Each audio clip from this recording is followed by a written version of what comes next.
At 367 Addison Avenue in Palo Alto, there is a small, unassuming one-car garage. A bronze plaque sits outside, officially designating it as the birthplace of Silicon Valley. This is where Bill Hewlett and Dave Packard built the future with $538 and a dream. But today, that plaque feels less like a landmark and more like a tombstone. The soul of the valley has officially left the building. Hewlett Packard Enterprise, the cornerstone of American innovation, just packed up its global headquarters and moved to Houston, Texas. This isn't just another corporate relocation. This isn't about opening a satellite office or cutting a few jobs. This is the ultimate betrayal of the soil that raised them. When the company that literally invented the tech industry decides it can no longer survive in California. We aren't looking at a trend. We are witnessing a death sentence for an entire economic era. The message from the boardroom is loud and clear. California is no longer the place where you build the future. It has become a museum of past successes. It's a high-priced gallery where the elite showcase what they achieved yesterday, while the builders of tomorrow are fleeing to find more fertile ground. The math has simply stopped working. The regulations have become a chokehold. The very state that pioneered the modern world is now cannibalizing the businesses that made it a superpower. It leads us to a haunting question that every investor and entrepreneur must face. Why has the American promised land become the very place its creators are most desperate to escape? The garage is still there. The plaque is still there. But the empire is crumbling from within. And the moving trucks heading east are not coming back. Create professional voiceovers with VB.VN. If you look at the surface, California still looks like the king of the world. The numbers are staggering. We are talking about trillions of dollars in market capitalization concentrated in a single 50-mile strip of land. From Apple to Google, the Bay Area remains the densest concentration of wealth and brainpower ever assembled in human history. To the outside world, the empire has never looked stronger. For decades, this was the ultimate magnet. If you were the smartest person in the room, you moved to California. It offered a deal no one could refuse. The perfect Mediterranean climate. A culture that celebrated failure as a stepping stone to success. And a venture capital ecosystem so massive it could fund any dream. No matter how wild, it was a place where impossible was just a Tuesday afternoon. This was the California gold of the digital age. And for a long time, the world had no alternative. But beneath this glittering skyline, a dangerous reality is setting in. This glamour is now a mask. It is hiding a cost structure that has officially crossed the threshold of basic sanity. When a studio apartment costs more than a mansion in the Midwest, and a mid-level engineer's salary can barely cover a mortgage, the dream starts to feel like a trap. The prestige of a Silicon Valley address is being cannibalized by the sheer math of survival. Even the most successful companies are realizing that prestige doesn't pay the bills. Text-to-speech platform by VB.VN. The glitter is fading, and the logic is shifting. High flyers can talk about culture and synergy all they want. But at the end of the day, every business is a math problem. And right now, the numbers are screaming. It leads us to a cold, hard truth that Sacramento refuses to acknowledge. Is a legendary legacy enough to keep a global giant anchored when the Excel spreadsheets start flashing bright red? The first real crack in the armor didn't come from a press release. It came from a balance sheet. Hewlett Packard Enterprise was quietly carving $800 million out of its operating model.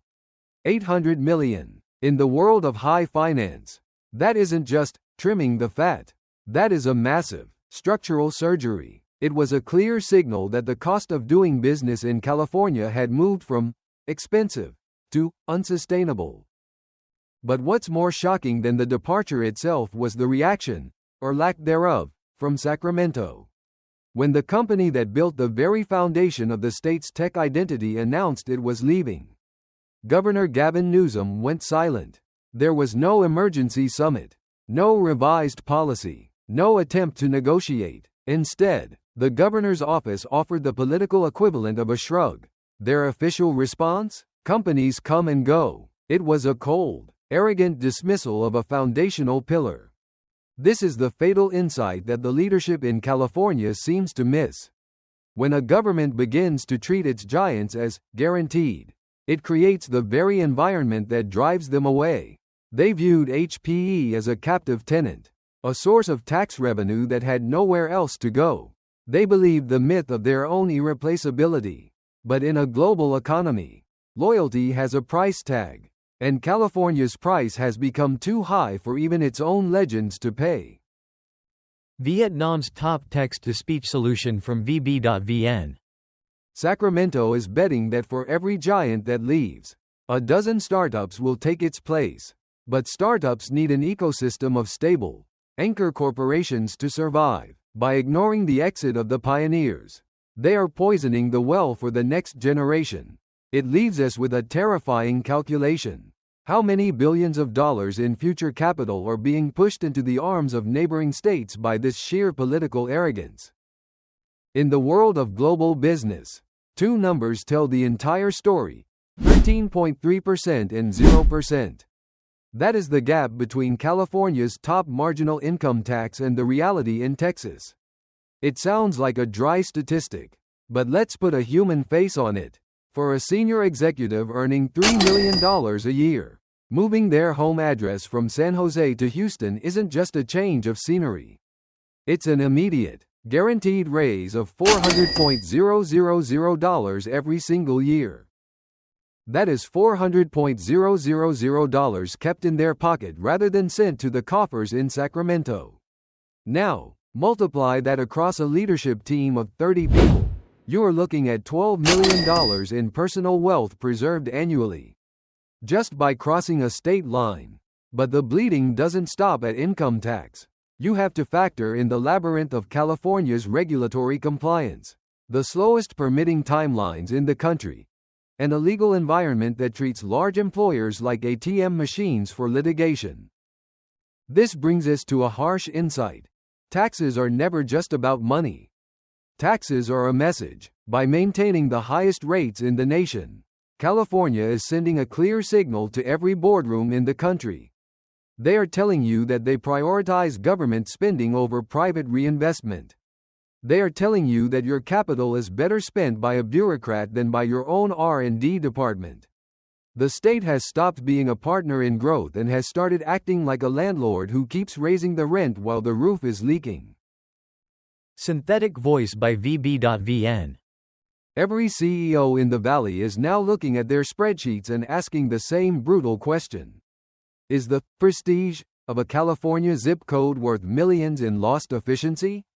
When you are responsible for the prosperity of your family and the returns of your shareholders, the choice becomes clear. Do you stay to support a failing ideology, or do you move to protect your future? But here is the twist that Sacramento is desperate for you to ignore. This isn't actually about taxes. If it were just about a 13% tax gap, these giants would have left a decade ago. The real reason Hewlett Packard Enterprise walked away is far more dangerous. It is the total collapse of the ecosystem of trust. When an anchor tenant like HPE exits, they don't just move a building. They trigger a mass migration of the entire intellectual supply chain. Think about what happens the day the moving trucks leave. The elite law firms that built their practices around HPE's legal needs? They follow. The specialized IT consultants, the executive search firms, and the high-end service providers? They packed their bags too. Houston isn't just stealing a corporate headquarters. They're kidnapping the brain trust that made Silicon Valley invincible. For the first time in history, the secret sauce of California, the network effect, is working in reverse. The terrifying insight is that the Silicon Valley ecosystem is being copy-pasted into states like Texas and Tennessee, but at a 40% discount. In the past, you had to be in Palo Alto to find the best engineers and the best capital. Today, that same network exists in Austin, Nashville, and Miami. The monopoly on innovation has been broken. California is no longer the only stage where the world's great dramas are played. It's just the most expensive one. We are watching a domino effect that cannot be stopped by a press release. As the old guard leaves, they take the mentorship, the capital, and the stability with them. It leaves the next generation in a precarious position. When the ancient oaks of the forest are being uprooted, do the saplings, the AI startups and the biotech dreamers, really have any reason to stay? If the roots are rotting, why wait for the tree to fall? Audio content produced by VB.VN. To see the future of California, you don't need a crystal ball. You just need to look at Detroit in 1960. Back then, Detroit was the Silicon Valley of its time, the undisputed capital of the automotive world. A city of limitless wealth and industrial power. They thought they were untouchable. They thought the world couldn't move without them. But arrogance is a slow-acting poison. Today, the ruins of Detroit stand as a cold warning of what happens when a titan refuses to adapt to a changing map. We are now seeing the early stages of California becoming a hollowed-out empire. Picture a coastline of empty million-dollar mansions and glass office towers that no longer hum with energy. As the middle class and the top-tier engineers flee to Austin and Nashville, they leave behind a shell of a civilization. The infrastructure remains, but the talent, the actual lifeblood of the economy, is gone. You are left with a state of extremes. The ultra-wealthy in their gated communities and a struggling underclass, with nothing but a shrinking tax base in between. This is the brutal insight that history teaches us. An empire doesn't usually collapse in a massive explosion. It collapses through silent, steady erosion from within. It's a slow bleed of capital, a gradual departure of ambition, and a government that stays in denial until the last check bounces. California is trading its future for its past, clinging to the glory of the 1939 garage while the 2026 reality is boarding a flight to Texas. iVoice powered by VB.VN. The moving trucks are the only industry still growing, and as the departure of HPE proves, once the anchors are gone, the ship begins to drift. It forces us to look at a grim endgame that Sacramento is too afraid to mention. What will California do when the innovators are gone? The coffers are empty, and all that's left are bronze plaques on vacant buildings and a mountain of public debt that no one is left to pay. The departure of Hewlett Packard Enterprise is more than a news headline. It is a death knell for California's monopoly on innovation.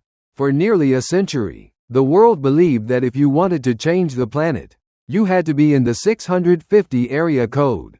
That era is over. The walls of the fortress have breached, and the elite are no longer looking back. If there is one thing this story teaches us, it's that economics has no soul. It doesn't care about your history, your sunshine, or your famous garages. Capital is cold, calculating, and efficient. It will always flow to where it is treated best, where it is respected, and where it is allowed to grow without being strangled by ideology. We are entering a new, multipolar America. The center of gravity is shifting away from the Pacific coast and spreading toward the hungry, business-friendly corridors of Texas, Florida, and Tennessee. Power is being redistributed, and the map of American prosperity is being redrawn in real time. California is no longer the only game in town. It's just the most expensive museum in the world. So, we leave you with one final question. If you were the one holding the fate of $1 billion empire in your hands, what would you value more? Would you cling to a fading legacy? Or would you have the courage to chase the future? Sacramento is betting that you'll stay for the memories. The market is betting that you'll leave for the math. Voice generated by VB.VN. The garage is still in Palo Alto. But the future? The future just moved to Texas.